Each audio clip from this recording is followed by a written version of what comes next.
एक दिन की बात है। राजकुमारी अपनी सहेलियों के साथ जंगल में शिकार पर गई हुई थी। तभी वहां पर अचानक से एक बहुत बड़ा दानव आ जाता है।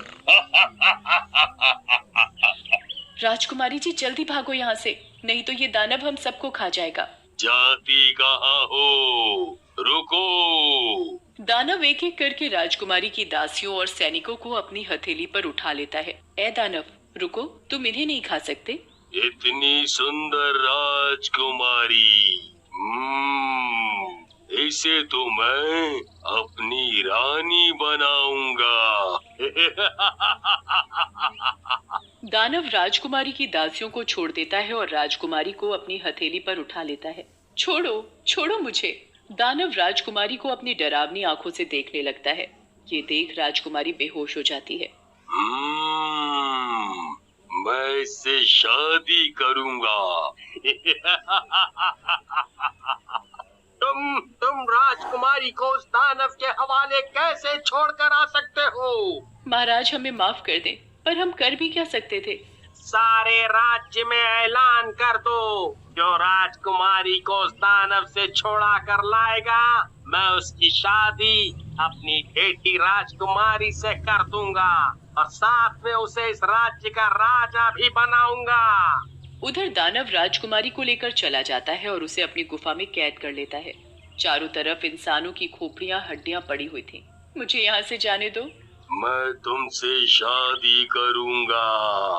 नहीं नहीं, तुम मुझसे शादी नहीं कर सकते, तुम एक दानव हो। लेकिन मुझे तुमसे शादी करनी है। मैं मर जाऊंगी पर तुम दानव से शादी कभी नहीं करूंगी। देख लेना, एक ना एक दिन कोई ना कोई तो मुझे बचाने जरूर आएगा और तुम्हें मार कर मुझे यहाँ से ले जाएगा। मुझे कोई नहीं मार सकता। राजकुमारी की खबर आग की तरह चारों तरफ पूरे राज्य में फैल जाती है। अरे भैया, तुमने कुछ सुना है कि राजकुमारी को एक भयानक दानव उठा कर ले गया है? हाँ, सुना तो मैंने भी है। राम जाने उस दानव ने राजकुमारी जी के साथ पता नहीं क्या किया होगा। भाई, अब तक तो वो दानव राजकुमारी जी को मारकर खा गया होगा। हाँ, अरे शुभ शुभ बोल, वो राजकुमारी जी हैं। अगर किसी ने सुन लिया ना तो तुझे अपनी जान से हाथ धोना पड़ेगा। तभी वहाँ पर खड़ा एक लड़का उन सभी की बातें सुन रहा होता है और वो मन में सोचने लगता है। मैं लेकर आऊंगा राजकुमारी जी को। फिर राम सिंह राजा से जाकर मिलता है। महाराज, मैं राम सिंह, मैं राजकुमारी को सही सलामत वापस लेकर आऊंगा। ठीक है, अगर तुम्हें अपने साथ ले जाने के लिए सैनिक या और किसी चीज की जरूरत हो तो तुम ले जा सकते हो। जी धन्यवाद, मुझे बस एक तलवार चाहिए और कुछ नहीं। फिर राम सिंह राजकुमारी को दानव से छुड़ाने के लिए जंगल की ओर पहुंचकर एक पेड़ के नीचे बैठकर कुछ देर आराम करता है। तभी राम सिंह ने देखा कि एक बाबा पेड़ के नीचे बैठकर ध्यान लगा रहे हैं। तभी अचानक से एक शेर बाबा के ऊपर आकर हमला करने की कोशिश करता है। ये देख राम सिंह शेर के ऊपर जोरदार तलवार फेंकता है। तलवार के वार से शेर वहीं पर ढेर हो जाता है। बाबा, आप ठीक तो हो? मुझे कुछ नहीं हुआ बालक, तुमने मेरी जान बचाई। बोलो, तुम्हें क्या चाहिए? आप मुझे बस अपना आशीर्वाद दे दें। मुझे आपके आशीर्वाद के अलावा और कुछ नहीं चाहिए। बालक, हम तुम्हारी बात से प्रसन्न हुए। मैं तुम्हें एक ऐसी तंत्र विद्या सिखाता हूँ जिससे तुम जिस किसी का भी रूप लेना चाहो ले सकते हो। वो बाबा, राजकुमारी जी को एक दानव उठाकर ले गया है। मैं राजकुमारी को ढूंढने के लिए निकला हूँ। बाबा अपना ध्यान लगाकर पता लगाते हैं। वो दानव राजकुमारी को लेकर दक्षिण दिशा की ओर घने जंगलों में एक गुफा है, वहाँ लेकर गया है। मैं इसके आगे तुम्हें कुछ नहीं बता सकता। राम सिंह बाबा का आशीर्वाद लेकर निकल जाता है। तभी उसे घने जंगलों के बीच एक गुफा दिखाई देती है। लगता है ये उसी दानव की गुफा है। मुझे यहीं छिपकर दानव का इंतजार करना पड़ेगा।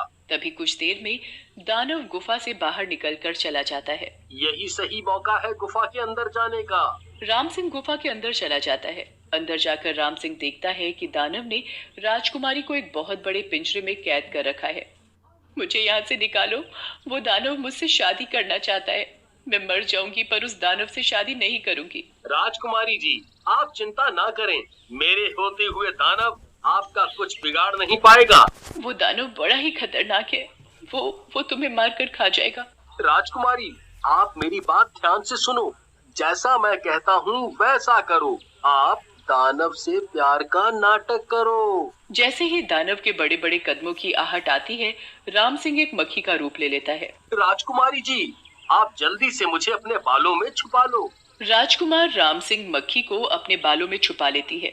इतने में ही दानव आ जाता है। दुर्गंध, मनुष्य की दुर्गंध, यहाँ जरूर कोई मनुष्य आया है। नहीं नहीं तो वैसे भी यहाँ अपनी मौत को दावत देने कौन आएगा?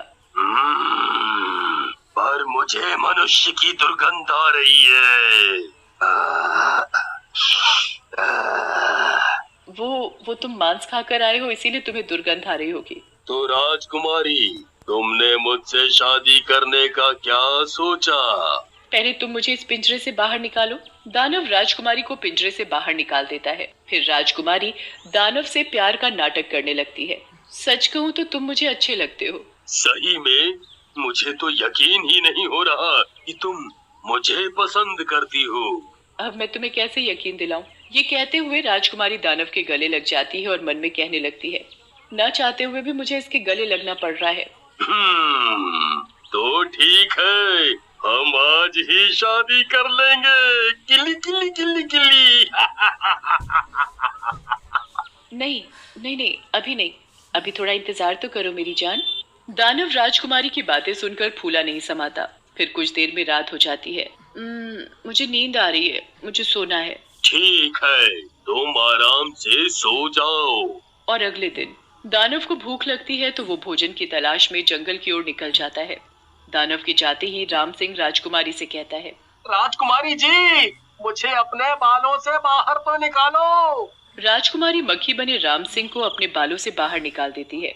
राम सिंह वापस मक्खी से राम सिंह बन जाता है। अगर सही में दानव ने मुझसे शादी कर ली तो मैं आत्महत्या कर लूंगी।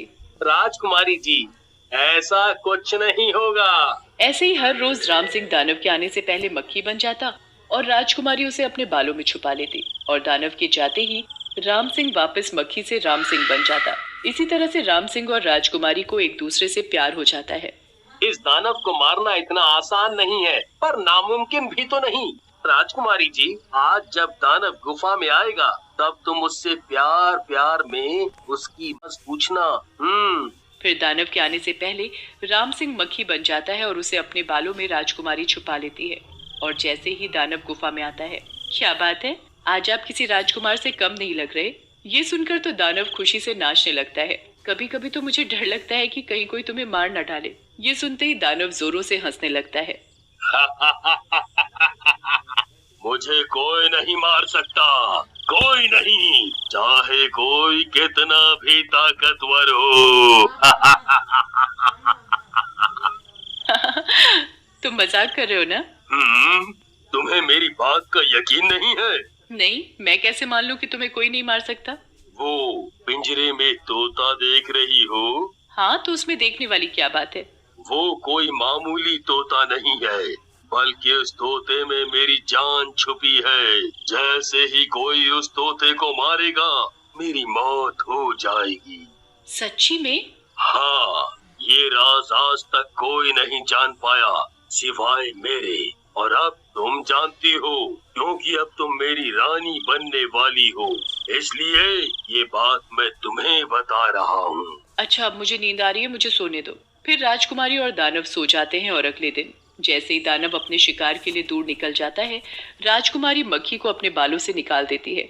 मक्खी वापस से राम सिंह बन जाता है। राजकुमारी जी, दानव के आने से पहले हमें इस तोते को मारना होगा जिसमें दानव की जान छिपी है। हाँ हाँ, हमें जल्दी ही करना होगा। राम सिंह जैसे ही तोते को पिंजरे से निकालकर अपने हाथ में पकड़ता है। मुझे जल्दी ही तोते के पास पहुंचना पड़ेगा। दानव जल्दी जल्दी तोते के पास पहुंचने की कोशिश करता है। वैसे ही राम सिंह तोते की गर्दन पकड़ लेता है। दानव लड़खड़ाता हुआ राम सिंह को पकड़ने की कोशिश करता है। उससे पहले ही राम सिंह तोते की गर्दन मरोड़ कर तोड़ देता है। तोते के मरने के साथ ही दानव का भी अंत हो जाता है। फिर राजा राजकुमार और राम सिंह की शादी करवा देता है।